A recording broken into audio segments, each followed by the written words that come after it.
Hello everyone, this is the video for class 8 chapter number 6 circulatory system part 3।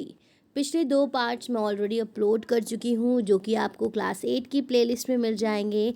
Check point 1 तक के हम चीज़ों को डिस्कस कर चुके हैं। अगर एक बार मैं आपको रिवाइज़ कराऊँ तो हमने ब्लड सर्कुलेटरी सिस्टम, हार्ट के बारे में स्टडी किया, जो वॉल्व्स हैं सेमिल्यूनर वॉल्व्स हैं उनके बारे में स्टडी किया, वर्किंग हार्ट की कैसी होती है हमने ये स्टडी किया। उसके अलावा हमने डिस्कस किया कौन सी वेन आर्टरीज कैसे क्या ब्लड लेके जाती हैं। साथ ही साथ में हमने पेस मेकर और ये सारी चीज़ें हमने डिस्कस कर ली हैं। अगर आपने पिछली वीडियो नहीं देखी है तो उसको ज़रूर देखिएगा, क्योंकि ये आगे की चीज़ें सारी पीछे की चीज़ें से जुड़ी हुई हैं, तभी आपको चैप्टर अच्छे से समझ में आएगा। अगर आप हमारे चैनल पे नए हैं तो चैनल को सब्सक्राइब करें, अपने दोस्तों के साथ वीडियोज़ को ज़्यादा से ज़्यादा शेयर करें। चलिए, तो आज हम बात करते हैं ब्लड वेसल्स के बारे में। ब्लड वेसल्स अभी तक के आप जो आर्टरीज, वेन्स, कैपिलरीज ये सब सुनते चले आ रहे हैं, वही हमारी ब्लड वेसल्स हैं। उनको हम थोड़ा डिटेल में अब जानेंगे। Blood vessels blood flow through a system of tubes called blood vessels. तो एक्चुअली में ब्लड वेसल्स बच्चों क्या हैं, एक पतले पतले पाइप जैसे स्ट्रक्चर्स हैं, ट्यूब जैसे स्ट्रक्चर्स हैं, जिनसे ब्लड इधर से उधर जाता है। तो उनको हम क्या कहते हैं, उनको हम ब्लड वेसल्स कहते हैं। There are 3 kinds of blood vessels, arteries, vein and capillaries. अब 3 तरह की ब्लड वेसल्स होती हैं, आर्टरीज, वेन्स एंड कैपिलरीज। यहाँ आप डायग्राम में भी देख सकते हो, आर्टरी है, वेन है एंड कैपिलरीज। तो अगर आप इसका डायग्राम देखो तो आर्टरी के अंदर का जो होल है काफ़ी छोटा है, पतला है, क्योंकि इसके अंदर की जो वॉल्व है वो काफ़ी थिक है, थिक वॉल है। वेन में थिन वॉल है, तो इसका जो होल है पैसेज का वो काफ़ी चौड़ा है। और कैपिलरीज क्या है, एक सेल की बनी हुई है और पतली पतली हैं, तो वो कैपिलरीज होती हैं। चलिए अब हम इसको डिटेल में डिस्कस करेंगे, आर्टरीज, वेन एंड कैपिलरीज को। तो आर्टरीज क्या है, arteries are the distributing vessels. मतलब इनका नाम ही क्या है कि ये ब्लड को डिस्ट्रीब्यूट करती हैं। तो डिस्ट्रीब्यूट करने का मतलब क्या है, दैट कि they carry blood away from the heart to other part. Distribute का मतलब क्या है, देना। तो ये दिल से ब्लड को दूसरे पार्ट्स में क्या करती हैं, फैलाती हैं, डिस्ट्रीब्यूट करती हैं, ट्रांसफ़र करती हैं, ट्रांसपोर्ट करती हैं, कुछ भी आप कह सकते हो। They have thick elastic and muscular walls. तो अभी आपने यहाँ पे आर्टरी का डायग्राम देखा कि इसकी वॉल कैसी है, थिक वॉल है, इलास्टिक है एंड मस्कुलर है।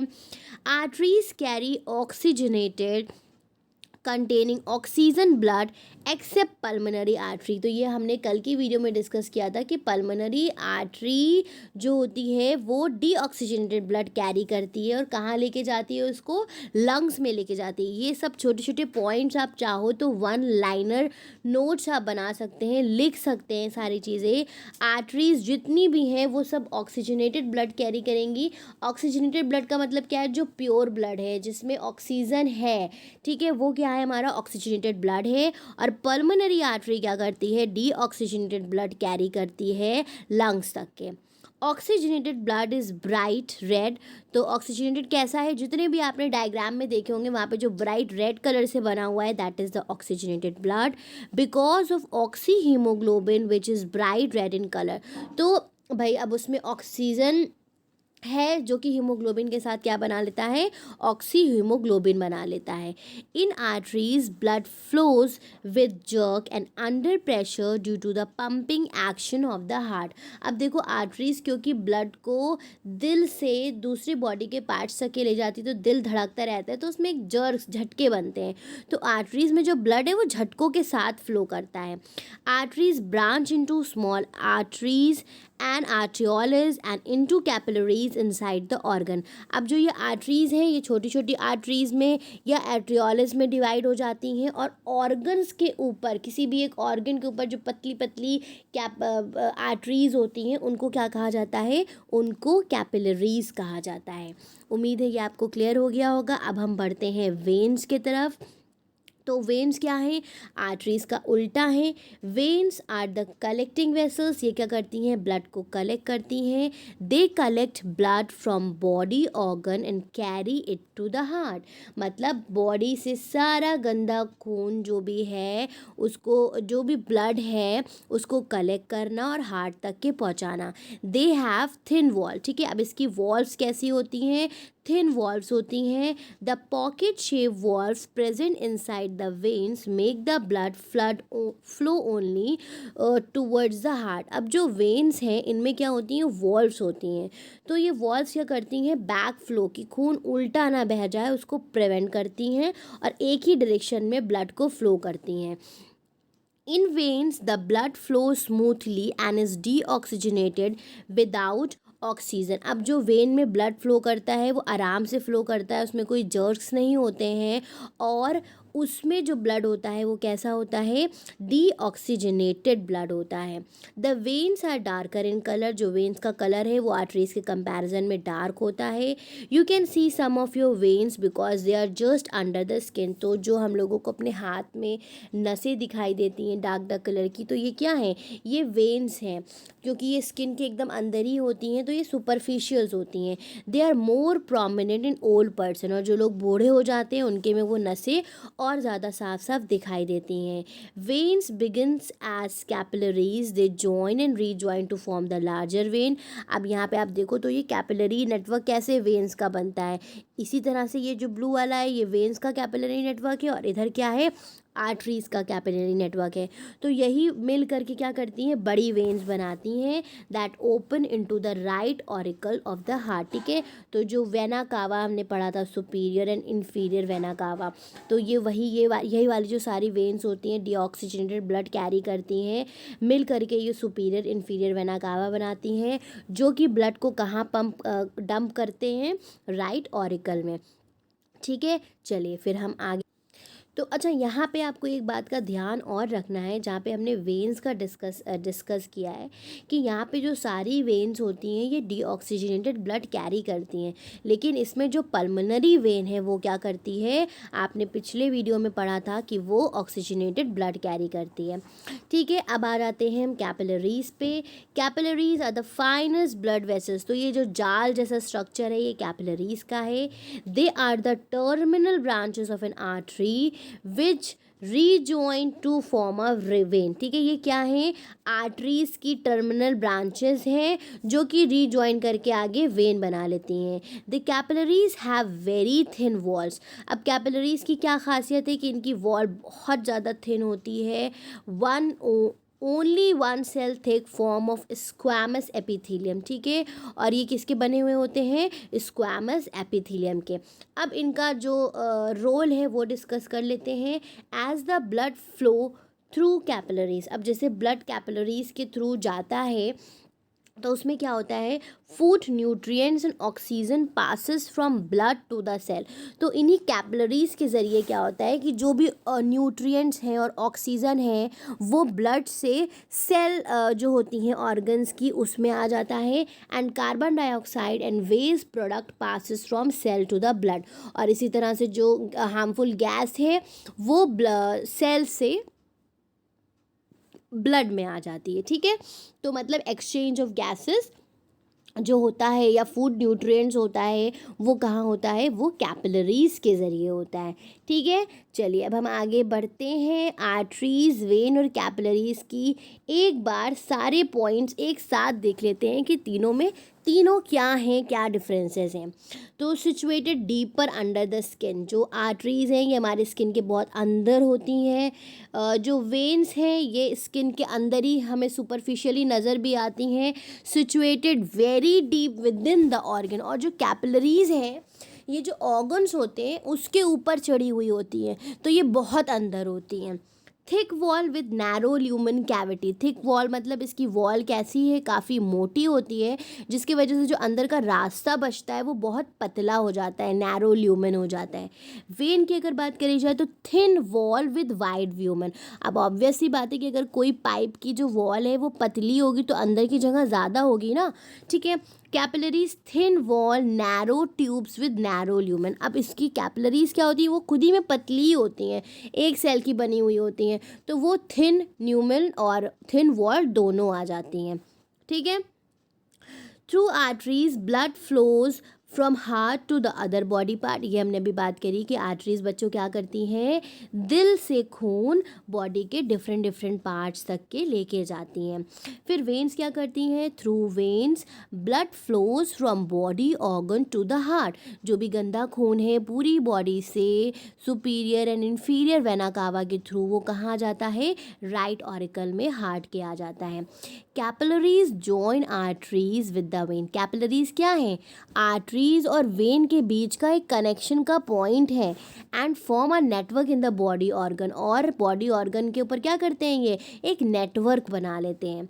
Supplies blood from heart to the body organ. ये वही बात है कि भाई ब्लड जो है वो हार्ट से बॉडी ऑर्गन में जा रहा है। Collect blood from body organ and bring it back to the heart. ये क्या करता है, ये भी मैंने अभी आपको बता दिया कि पूरी बॉडी से ये ब्लड को कलेक्ट करेगा और वापस हार्ट में लेके आएगा। Helps in the exchange of food, oxygen, carbon dioxide between blood and tissues. और कैपिलरीज क्या करती हैं, गैसेस का एक्सचेंज, फूड न्यूट्रिएंट्स का एक्सचेंज, ठीक है, ये इस एक्सचेंज के लिए रिस्पॉन्सिबल होती हैं। Carries oxygenated blood accept pulmonary arteries. अब देखो सारी आर्टरीज ऑक्सीजनेटेड ब्लड कैरी करती हैं एक्सेप्ट पल्मोनरी आर्टरीज। ऐसे ही सारी वेन्स क्या करती हैं, डीऑक्सीजनेटेड ब्लड कैरी करती हैं एक्सेप्ट पल्मोनरी वेन। ये आपको याद रखना है, एग्जाम्स में ये क्वेश्चन ज़रूर ज़रूर ज़रूर आते हैं। Carries both type of the blood. और कैपिलरीज में क्या खासियत है कि इनमें दोनों तरह का ब्लड होता है। Does not have valves. याद रखिएगा वॉल्व्स कहाँ होती हैं, वेन्स में होती हैं, आर्टरीज में कोई भी वॉल्व्स नहीं होती हैं। Has valves to prevent the back flow of blood. Veins में वॉल्व्स होती हैं ताकि खून का जो है वो उल्टा बहाव ना बहे, एंड कैपिलरीज में भी कोई भी वॉल्व्स नहीं होती हैं। तो बच्चों यहाँ पे हमारा ये ब्लड कैपिलरीज वाला टॉपिक ख़त्म होता है। इसके बाद हम blood group and blood transfusion की बात करेंगे। ये चैप्टर आपका बहुत इंपॉर्टेंट है, क्योंकि आप अभी जब क्लास 9th में जाओगे, 10th में जाओगे, तो वहाँ पे आप ये सारी चीज़ें और ज़्यादा डिटेल में पढ़ोगे, तो वहाँ पे आपको कोई कन्फ्यूजन हो, इससे अच्छा ये है कि आप क्लास 8 में इस चैप्टर को बहुत अच्छे से समझ लीजिए। कहीं पर भी कोई भी परेशानी होती है तो आप मुझसे कॉमेंट सेक्शन में कॉमेंट करके पूछ सकते हैं। कोई टॉपिक नहीं समझ में आता है तो मैं उसके लिए अलग से शॉर्ट वीडियोस भी अपलोड कर दूंगी। चलिए अब समथिंग मोर की बात करते हैं। If all the blood vessels, arteries, vein, capillaries in the human beings are place end to end, their total length would be, ठीक है, मतलब ये कहा जा रहा है कि अगर सारी जितनी भी वेन्स हैं, ये हैं, वो हैं, सबको एक साथ क्या कर दिया जाए, ज्वाइन कर दिया जाए, so the total length would be more than 1,00,000 kilometres. They could form about 2.5 circle around the earth, ठीक है, मतलब वो इतना लंबा हो जाएगा कि 2.5 सर्कल्स अर्थ के उसमें आ जाएंगे। A fish has 2 chambered heart. ये आपने पढ़ा था क्लास 7th में, याद करिए। और मैंने आपसे ये क्वेश्चन भी पूछा था कि आप लोग मुझे कमेंट सेक्शन में कमेंट करके बताएंगे कि एव्स हैं और जो मैमल्स होते हैं, जो रिप्टाइल्स होते हैं, पाइसेस हैं, फिशेस की जो कैटेगरीज है, इसमें कितने चैम्बर हार्ट होता है। लेकिन किसी ने मुझे कमेंट सेक्शन में कमेंट करके नहीं बताया। इसका मतलब ये है कि आपको क्लास 7 का किंगडम क्लासिफिकेशन अभी क्लियर नहीं है। तो आप वो भी वीडियोस जाके देख सकते हैं क्लास 7 की प्लेलिस्ट में। पिछले चैप्टर्स भी अगर आप पढ़ना चाहते हो तो वहाँ पे आपको वो वीडियोस भी मिल जाएंगी। तो फिश का 2 चैम्बर हार्ट होता है and it receive deoxygenated blood only. और उसमें कैसा ब्लड आता है, डीऑक्सीजनेटेड ब्लड ही आता है। The heart is 4 chambered. अब सिर्फ बर्ड्स और मैमल्स में हार्ट कैसा होता है, 4 चैम्बर्ड होता है। Generally emotions are considered to be heart related. अच्छा, जो हम लोगों को फीलिंग्स होती हैं, दुख, खुशी, एक्साइटमेंट, गुस्सा, तो वो हम लोग सोचते हैं कि that is the feeling related to the heart, वो दिल की फीलिंग्स है ना, जैसे कि मैं दिल से तुम्हारे लिए ये फील करती हूँ, राइट। तो scientifically the human heart has nothing to do with emotion. लेकिन हम लोगों ने इतना चैप्टर पढ़ा, कहीं पे भी आपने ये देखा कि हार्ट रोने के लिए रिस्पॉन्सिबल है या किसी के लिए कोई अच्छी फीलिंग या गुस्से के लिए रिस्पॉन्सिबल है? नहीं, हार्ट का काम तो बस इतना है that it's just pumping machine which pump blood throughout the body by arteries and receive it back via veins. तो उसका सिर्फ काम क्या है, दिल का काम बस इतना सा होता है कि वो ब्लड को पंप करता है, राइट। और उसका किसी भी तरह की कोई भी फीलिंग से कोई कनेक्शन नहीं होता है। जो भी हम फीलिंग्स हमारे माइंड में हो, जो हमारे दिल में होती हैं, जो एक्चुअली हम कहते हैं कि दिल से हम ये फील करते हैं, महसूस करते हैं, so that is the feeling of your mind.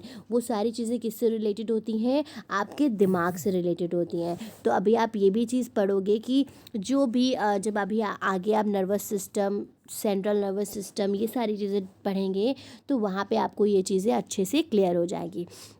चलिए अब आगे बढ़ते हैं। अब ये बहुत इम्पॉर्टेंट टॉपिक है और बच्चे इसमें कंफ्यूज भी बहुत होते हैं blood group and blood transfusion में। तो उसको ध्यान से पढ़िएगा, वीडियो को एंड तक के देखिएगा। अगर आप थक जाते हैं तो आधा वीडियो आप अभी देख लीजिए और फिर उसके बाद सेकेंड वीडियो में आप क्या कर सकते हैं, रिवीजन के साथ फिर से उसको देख सकते हैं, ठीक है। या जहाँ पे आपने छोड़ा है आप वहाँ से कंटिन्यू कर सकते हैं। चलिए अब हम बात करते हैं blood groups and blood transfusion. तो आप सबको पता है कि हम सबका ब्लड ग्रुप क्या होता है, अलग अलग होता है। तो यहाँ पे क्या है, A B O blood groups, ठीक है। तो जो ब्लड ग्रुप्स हैं वो क्या होते हैं, A B O blood groups होते हैं। Karl Landsteiner 1900 discovered that human beings have glycoproteins on the surface of RBCs called antigens। अब इसको ध्यान से समझना। कार्ल लैंडस्टीनर ने क्या डिस्कवर किया कि ह्यूमन बींग्स का जो ब्लड है उसके ऊपर कुछ प्रोटीन्स होते हैं, ग्लाइकोप्रोटीन्स, ठीक है, आरबीसी के सरफेस पे, जिसको क्या कहा जाता है, एंटीजन कहा गया। And another type of protein gamma globin in the blood plasma. तो मतलब एक प्रोटीन उनको कहाँ मिला, आरबीसी के सरफेस पे, जिसको उन्होंने नाम दिया एंटीजन। और दूसरा प्रोटीन जो था दैट वाज गामा ग्लोबुलिन, ठीक है, वो उनको कहाँ मिला, ब्लड प्लाज्मा में मिला।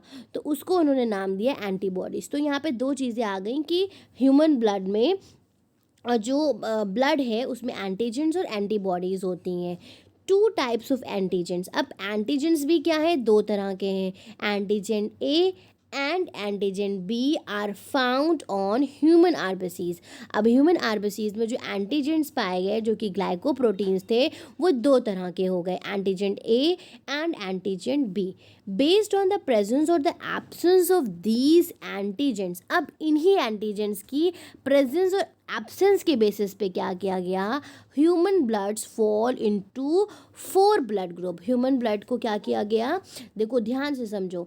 कार्ल लैंडस्टीनर ने एक ये डिस्कवरी करी कि जो आरबीसीज हैं उसके सरफेस पे एंटीजेंस प्रेजेंट होते हैं और वो भी दो तरह के, ए और बी।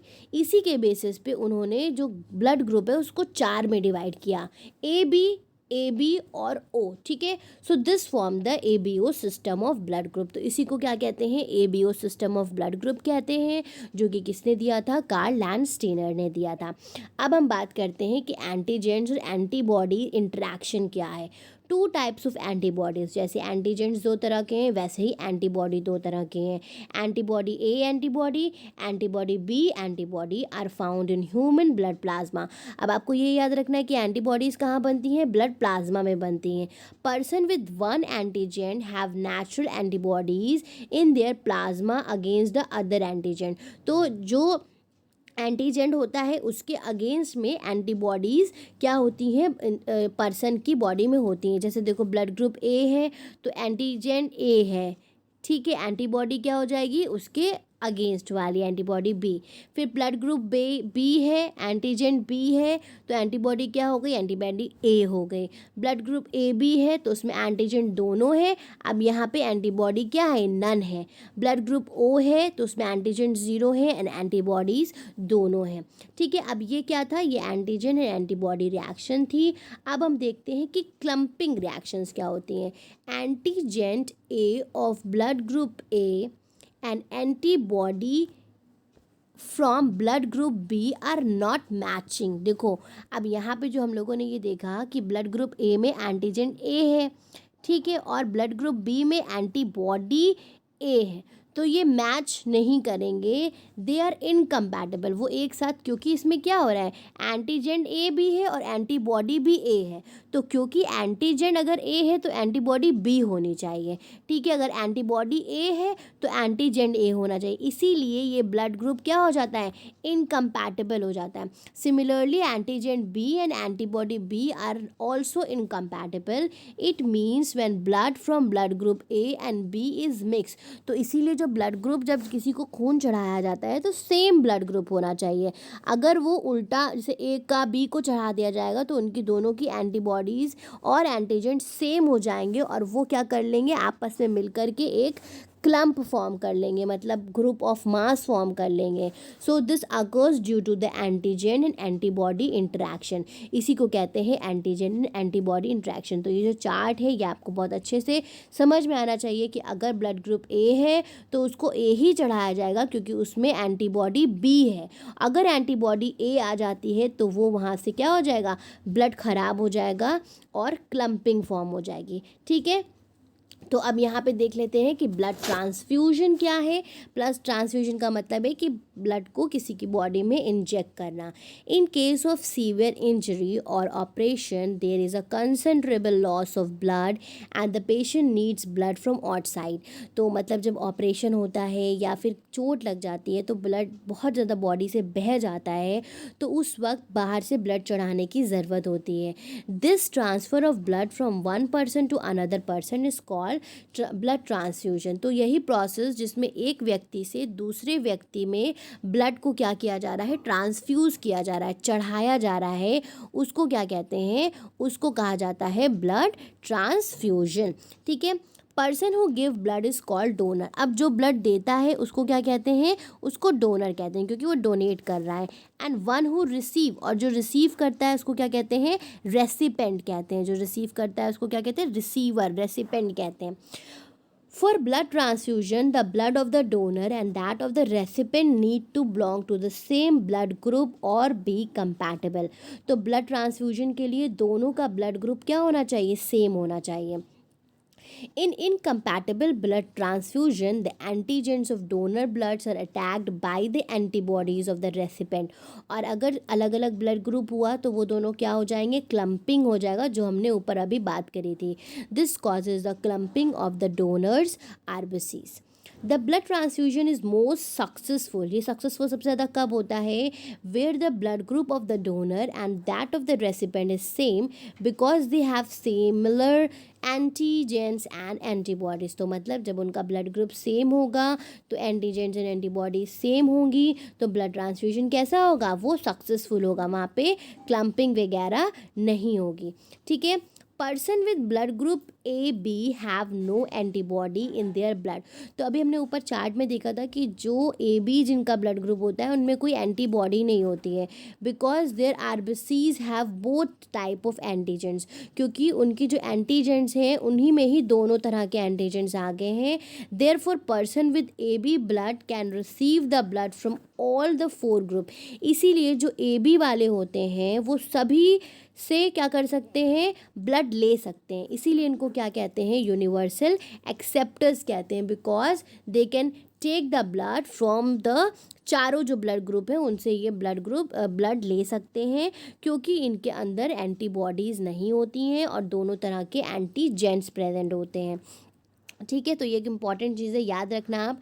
यूनिवर्सल एक्सेप्टर या यूनिवर्सल रेसिपेंट कौन है।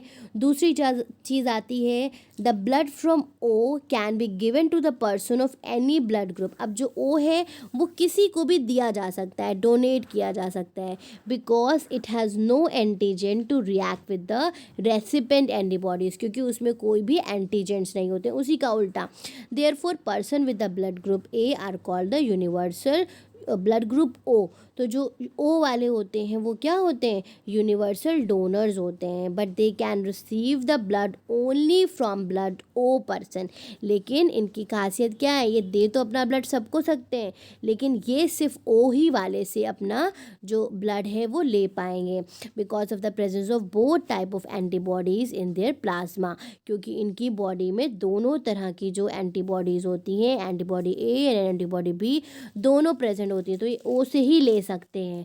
ठीक है, इसलिए इनको क्या कहते हैं, इसलिए इनको कहते हैं यूनिवर्सल डोनर्स। तो ओ वाले को क्या कहते हैं बच्चों, यूनिवर्सल डोनर कहते हैं, और ए बी को क्या कहते हैं, यूनिवर्सल एक्सेप्टर्स कहते हैं। उम्मीद है कि ये सारी चीज़ें क्लियर हो गई होंगी आपको।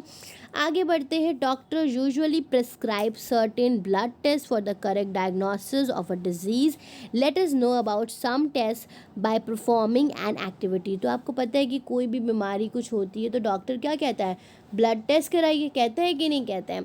तो इससे क्या पता चलता है, जो डिफरेंट डिजीज़ेज़ होती हैं उनके बारे में हमको पता चलता है। तो यहाँ पे एक एक्टिविटी दी हुई है, तो ये एक्टिविटी देख लेते हैं। To know the names of blood test and their detectable diseases, paper pen. तो आप पैथोलॉजी जाइए अपने आसपास की और वहाँ जाके पता करिए कि ग्लूकोज लेवल का टेस्ट किसके लिए होता है, डायबिटीज़ के लिए होता है। हीमोग्लोबिन चेक जो किया जाता है एनीमिया के लिए, एनीमिया क्या मतलब खून की कमी। आरबीसी काउंट किया जाता है, तो that is for anaemia and polyaemia के लिए। फिर डब्ल्यूबीसी, डीएलसी जो ये टेस्ट किया जाता है, तो ये किसी तरह का इन्फेक्शन अगर हो जाता है तो उस केस में ये, जैसे फीवर वगैरह में भी कराया जाता है जब बैक्टीरियल इन्फेक्शन हो जाता है।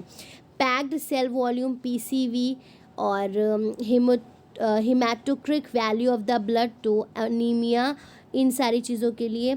ESR rheumatic fever, tuberculosis, malignancy, इसके लिए क्या कराया जाता है, एलिसा टेस्ट। वायरस इन्फेक्शन के लिए, येलो फीवर के लिए, कैंसर और एचआईवी के लिए। तो ये डिफरेंट टेस्ट हैं, और भी इसके अलावा बहुत सारे टेस्ट हैं जो कराए जाते हैं अलग अलग डिजीज़ेस के लिए। ठीक है, अब जैसे ब्लड टेस्ट होता है, हार्मोन्स लेवल चेक करने के लिए भी होता है, और भी कई सारी चीज़ें हैं। तो जैसे अगर किसी को क्या कहते हैं, टाइफाइड हो गया या कोई और फीवर हो गया, तो उसका भी ब्लड टेस्ट करा के डायग्नोस किया जाता है। ठीक है, तो ये सभी क्या है, ब्लड टेस्ट हैं जिनके ज़रिए पता चलता है। एक्टिविटी 4 देख लेते हैं क्या है। एक्टिविटी 4 है to know about the blood group of a people. ठीक है, तो जैसे किसी का ब्लड ग्रुप कैसे पता चलेगा, तो collect the information about the blood group of your family member, your friends family member, make a charge for recording the blood group of a different person on a sheet of a paper as given on. तो आपको एक क्या बनाना है, chart बनाना है और उसमें सारे blood groups को मेंशन करना है। ठीक है, तो एक्टिविटी 5 क्या है, to know the process of collecting the blood sample for detecting the diseases by blood test. तो अब ये क्या है कि ब्लड सैम्पल्स कैसे कलेक्ट किए जाते हैं। So what you have to do, you have to visit a pathology and request the doctor to show you the process for collecting the blood samples. Note down the instrument require, observe the blood being collected in a syringe and transfer into the small bottle, find out what they, मतलब अगर आपका कभी blood test हुआ होगा या आपने कभी किसी का देखा होगा, तो वो ब्लड टेस्ट कैसे करते हैं, सुई से, सिरिंज से, फिर उसके बाद एक छोटी सी बॉटल में रखते हैं and find out what already has been added to the bottle to prevent the clotting of the blood। तो अब इसको आप जानिए, पहचानिए कि जो ब्लड की क्लॉटिंग से उस ब्लड को कैसे बचाया जाता है।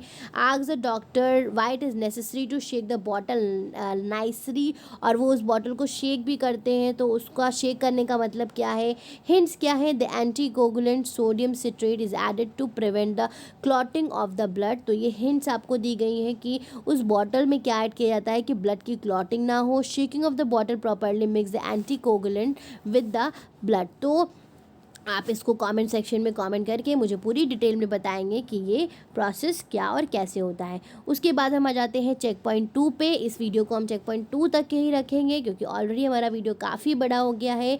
आगे के जो टॉपिक्स हैं वो हम इसके नेक्स्ट पार्ट में डिस्कस करेंगे। तो यहाँ पे हम आ जाते हैं राइट, ट्रू एंड फॉल्स पे। Arteries have valves in their lumens, false. Capillaries help in the exchange of material. Yes. The glycoprotein on the surface of RBC is called antigen. Yes. Person of AB blood is called the universal donor. No. Universal donor कौन है? O है। ठीक है। AB क्या होता है? अभी तो हमने बात करी थी। देखो यहाँ पे ये देखो, ए बी क्या है? यूनिवर्सल एक्सेप्टर है। ठीक है। ओ क्या है? यूनिवर्सल डोनर है। तो ये आपका हो जाएगा false. No antibody is found in the plasma of the people having the blood group A. No, false. जो ये तो ए बी के केस में होगा, ओ में तो दोनों एंटीबॉडीज़ होती है ना। So that's it in this video. Next video में हम ये सारी चीज़ें डिस्कस करेंगे और ये चैप्टर हमारा कंप्लीट हो जाएगा। उसके बाद हम बात करेंगे टेस्ट योरसेल्फ सॉल्यूशन की। Thank you everyone for watching the video. Have a great day.